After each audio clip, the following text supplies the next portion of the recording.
Today we're on the path of step number 2 of being a brand new PD in a brand new market. What do you do?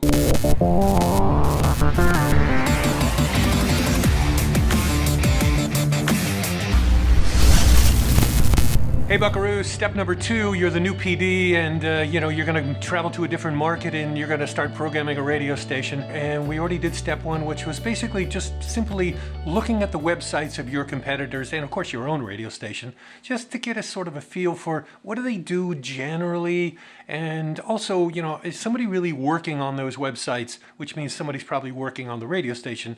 You're going to be up against some competition or not. Websites may be a shambles and kind of like, oh, God, great. That'd be awesome. So this time, though, we're going to be doing some listening. But before we do that, I want to get everybody on the same page. So it starts with a very major question, which is, of the new station that you're going to be going to, do you know the format? Because if you don't know the format, then you are on a different level. And I want everybody to be on the same level with these lessons. So let's assume if you know the format, you're on level B, and if you don't know the format, you're on level A, you're below that. In this lesson, I'm going to tell you what to do, and it's not going to be easy, and it definitely takes time, but if you have 2 weeks notice or a month's notice, ideally, to get to the new radio station, you can at least get a feel for what the new format is and have a decent understanding of it before you get to the radio station.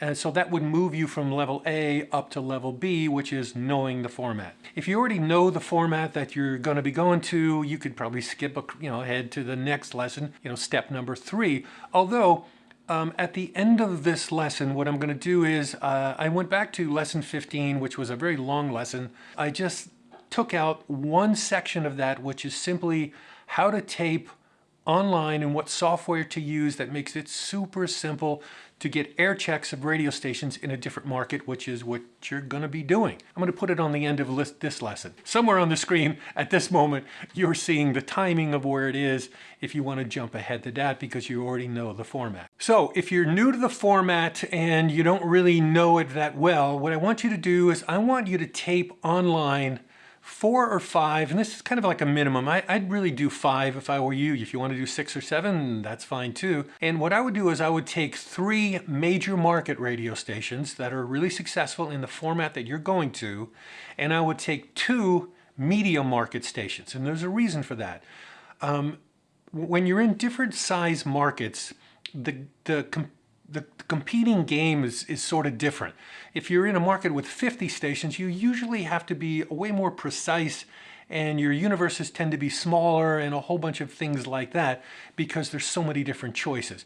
In a media market, you have a little bit more leeway to do different things if there's only, let's say there's 16 or 22 stations in the market, way different than 50. A successful station in some media market may be built a bit differently than the majors. So you really need to kind of hear both of them, I think, and to be able to hopefully get a handle on what those differences are and what they sound like and they feel like. Because a lot of this is going to be feel as we go through this. I would go to allaccess.com and start looking through some major markets and then drop down to some medium markets, look for the formats, look for the ones that are on top, and those are the ones that you should be taping. So what do you do? How do you tape? I would tape them probably 4 radio stations at a time, which is going to mean you're going to need 4 browsers on your computer and that software that I told you. Otherwise, it's going to be one at a time, and man, it's going to be time consuming and torture for you, okay? So 4 radio stations, and the key to this is going to be you want to be taping them at exactly the same time. In other words, if you're doing midday at 10 a.m., it's midday at 10 a.m. for all 4 of those stations. You want to be able to compare them. So I would do midday, afternoon drive, and nights. I would skip mornings for the moment. Now, here's something that's really, really important because it'll help you later on, is that I want you to tape at exactly the same time, like I mentioned, midday at 10 a.m. Don't do it, one station at 10 a.m., another one at 10:05, another one at 10:22, maybe the 4th one starts at 10:30, because since no one says the time on the radio, you're not going to know where you are, so it's going to be very hard to compare at the exact same time on the clock, sort of in real time when you listen back to them.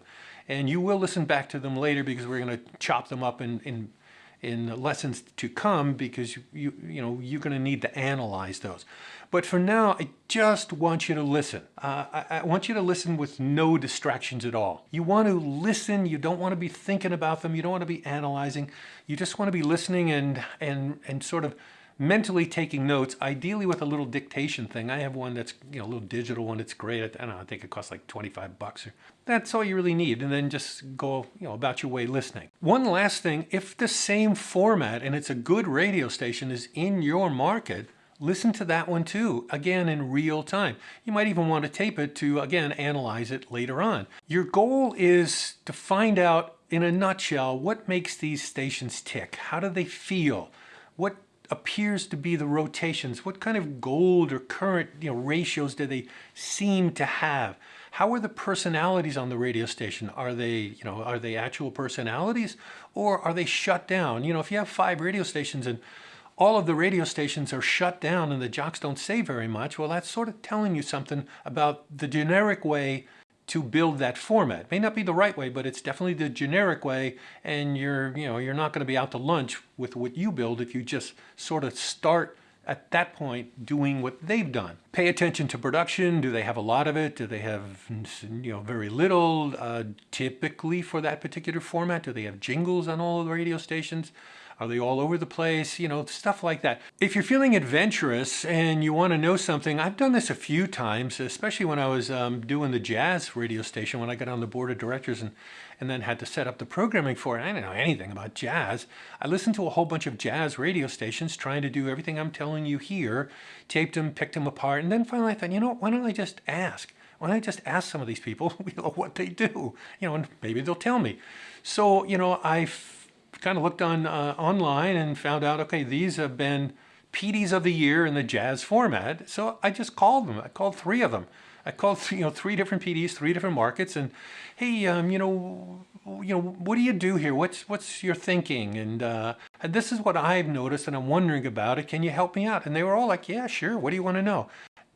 What was interesting about that is, and you'll probably get into this too, I got 3 totally different answers for almost everything. So I was still like, okay, now what do I do? I still haven't got a set thing to do. But what they told me really added to more knowledge and more data so I can make some decisions for myself. And that's basically all you really want to do here. That's what's going on. This process is going to take you at least minimum a few weeks to get an inkling of what's going on here. This is not something I'm trying to ramp you up in 2-3 weeks of something that usually takes a couple years. Okay, but you will get an inkling of it, and when we start dissecting formats, you at least get to the point where there's a starting point. You can build a generic radio station in that format, and it won't be too far off base. It probably won't be great. It'll be like okay, but it won't be horrible. The other thing is too, you're going to get a feel for the station that you're going to. If you get a feel for, okay, here's 5 really successful, let's just say CHR radio stations, and then you listen to your radio station that you're going to, you can now compare that one against those. And then hopefully it'll be like, wow, this one's good too. This is really, really important to understand, and it's sort of critical to everything that we're doing right here. And as we go forward, really, every great radio station is a generic format in some way that is distorted. It may have more rock, it may lean more R&B. It may be a classic hits radio station that leans toward pop hits. Another one may lean toward classic rock hits. It could be a country station that has a lot of gold, or it has a lot of currents. A whole bunch of things that can go in 1,000 different directions. It's a generic format, though, first and foremost, that is distorted. That's what you need to learn, the generic format, because it's just like sort of going on, say, America's Got Talent, or American Idol, or Britain's Got Talent, or The Voice, or whatever. If you were going to go on and sing, the Beatles Yesterday as an example, where McCartney sings on his own, if you just sang the normal version just like McCartney did it, and you did a really good version of it, it would be a good version of a good song, and it would be expected. If you're on The Voice, probably no one will turn around. They won't flip their chairs. It probably won't happen because you're doing the expected. What ends up happening that wins is Somebody's going to go up and sing Yesterday, but they're going to do a distorted version of it. It might be a band, they want to do an alternative version of it, or a punk version of it, or there's a rock version of it that's like, whoa, that's really cool. Or somebody may take the exact same song and turn it into like a jazz bluesy version, kind of like, I can't think of the artist, but there was a lady singer who did an amazing version of Creep. They turned it into a jazz song and it was phenomenal. So that's what gets you to win. It's something generic, distorted in a really awesome way that it turns out to be, woo, that's good. But you can't build the really cool distorted format until you know how to build the basic generic format. That's pretty much it in a nutshell. You might want to go back to lesson 66 where I'm talking about nuances and stuff like that, because that goes, again, a little bit more detail than what I'm telling you right here. I'm just trying to keep adding on to things. And again, at the end of this, which is going to be coming up almost immediately, how to actually tape using that software, which is Rogue Amiga's Audio Hijack. I don't get paid for it. I've just used this thing for, since they came out, probably 8, 9, 10 years. This is one software that you do not want to not have. Okay, so that's pretty much it. Next week coming up, step number 3. Until then, see ya.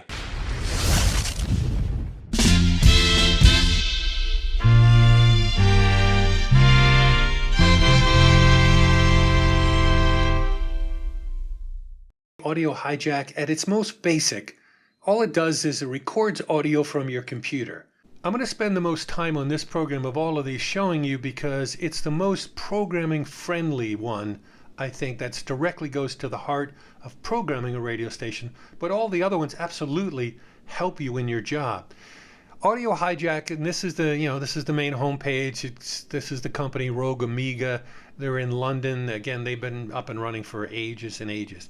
So let me just show you roughly how it operates. So when you start up, this is the homepage, okay? And from the software itself. But here, let me get rid of this in the background. All right, there we go.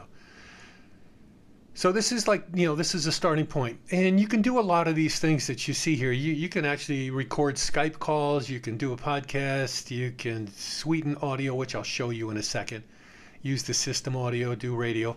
But this is what I use the most. It is application audio. The great thing about this is when you use application audio, which is basically any browser or anything that's on your computer, it could be Spotify, it could be Google Chrome or Safari or any other one of your softwares. It could be Firefox. When you're recording from it, it makes one stream and no other audio on your computer is going to interfere with that recording. So you could have two things playing at once on your speaker and it would be confusing, but only one is being recorded, the one you want. The other one is not being recorded and it will not bleed over. So it comes in handy to have many browsers on your computer if you really wanted to tape a lot of radio stations all at once. I happen to have 3. I mean, you can go out to 5 that I'm aware of. Like I'll give you for instance. So when you start out with the application audio, you select an application that you have. Now, if I pick Safari, anything coming from this point through Safari, audio-wise, it's going to record. All I have to do is, hit this red button and boom, I'm good to go. But before that, you want to change a few things. And one would be, what kind of quality do you want? You'd choose the quality, the usual. If I was an air check, I'd get the, low quality MP3. The other thing would be the file limits. File limits are neat because you can set, how do you want each file to be? I mean, I usually set it for 1 hour. So you set this to 1 and every hour it'll start a new file. And this is for how long do you want it to record. So if I wanted 3 hours, I'd simply put a 3 here. And at the end of the 3 hours, it would just turn off. It would stop recording. One of the other things that this program does, I don't use it personally because I never had the need, but it does it.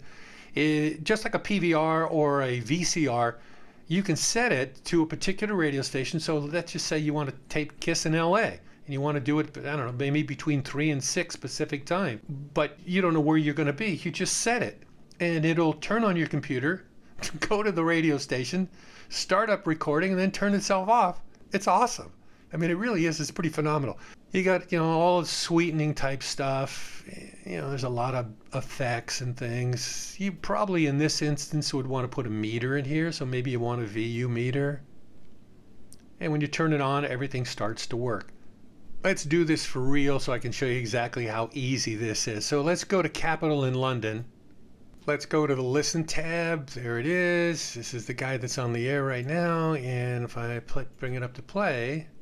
Who's in? Everyone's in. Feed the fam. Okay, now you're hearing that obviously through the microphone that I'm talking through at the moment. So let's just bring up now, we'll bring up this and I'm going to turn it on. Some headaches are unavoidable. Luckily, Anadin Extra gets to work on headaches in just 5 minutes. So for effective pain relief from headaches... Capital Travel Update with Global Player. Radio, playlists and podcasts, all for free. Download now. If you need to make an essential journey, Great Northern and Thameslink have got 20... Okay, there you go. And I'll cut that down a little bit. Typically recording an air check, but it's just so much simpler. It's fantastic.